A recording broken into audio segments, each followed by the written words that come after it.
தமிழ்நாட்டில் அதிமுக இருக்கின்றது. முன்னாள் முதலமைச்சர் ஜெயலலிதா அவர்களுடைய ஆட்சி காலம். அதே போல எடப்பாடி பழனிசாமி அவர்கள் இருக்கார்.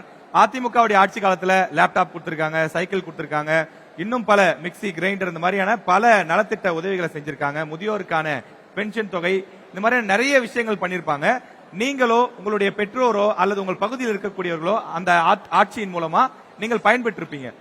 இப்ப அதிமுக அப்படின்னு சொன்னா உங்களுக்கு உடனே என்ன ஞாபகத்துக்கு வருது? அதிமுக அல்லது இரட்டை இலை, முன்னாள் முதலமைச்சர் ஜெயலலிதா, எடப்பாடி பழனிசாமி இவர்களை பற்றி உங்களுடைய எண்ணம் என்ன?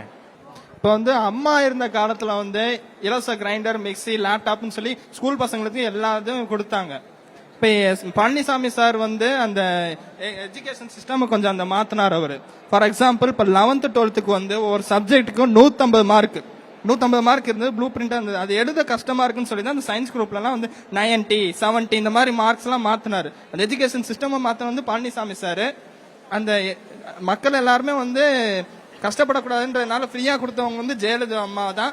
அவங்க நான் பாராட்டுறேன், மனசார பாராட்டுறேன். எடப்பாடி பழனிசாமியோடைய செயல்பாடுகளை எப்படி பாக்குறீங்க? கடந்த ஆட்சியிலும் சரி, இப்ப இருக்கிற சரி, இப்ப வரக்கூடிய ஆட்சிகள்ல வந்தாருன்னா எப்படி செயல்படுவான்னு நினைக்கிறீங்க? அவரோட ஆட்சி காலத்துல கொரோனா வந்தாலுமே ஆல் பாஸ் செஞ்சாரு. அவரு எல்லா ஸ்டூடெண்ட்ஸ்க்கும் ஆல் பாஸ் செஞ்சாரு தான். நான் கொரோனா பாஸ் தான், நான் ஆல் பாஸ் செஞ்சாரு.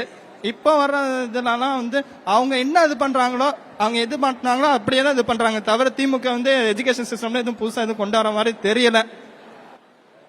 எனக்கு தெரிஞ்ச கொரோனா பேட்ச் மாணவருடைய கருத்துக்கள் நாளைக்கு சோசியல் மீடியா வைரல் ஆகிறதுக்கான வாய்ப்புகள் ஜாஸ்தி நினைக்கிறேன். ஓகே, கேர்ள்ஸ் என்ன நினைக்கிறாங்க கேட்கலாம்.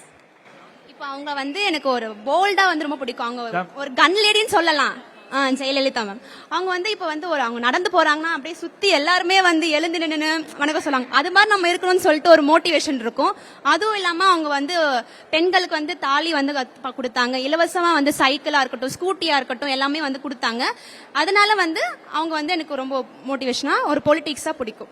இப்ப அதே ஏடிஎம்கே தமிழ்நாட்டுக்கு ரூலிங்க்கு வந்தாங்கன்னா 2026 எலெக்ஷன்ல அந்த மாதிரியான நிறைய விஷயங்களை பண்ணுவாங்கன்னு நீங்க நினைக்கிறீங்க? அப்படின்னு மேபி பண்ணலாம். எனக்கு மேபி அவங்க அந்த அம்மா மாதிரி ரூல் பண்ண முடியாது திருப்பியும். மேபி அவங்க வேற இப்ப திருப்பியும் தங்கம் கொடுப்பாங்களா எப்படிலாம் இல்ல. வந்தா நல்லா இருக்கும்.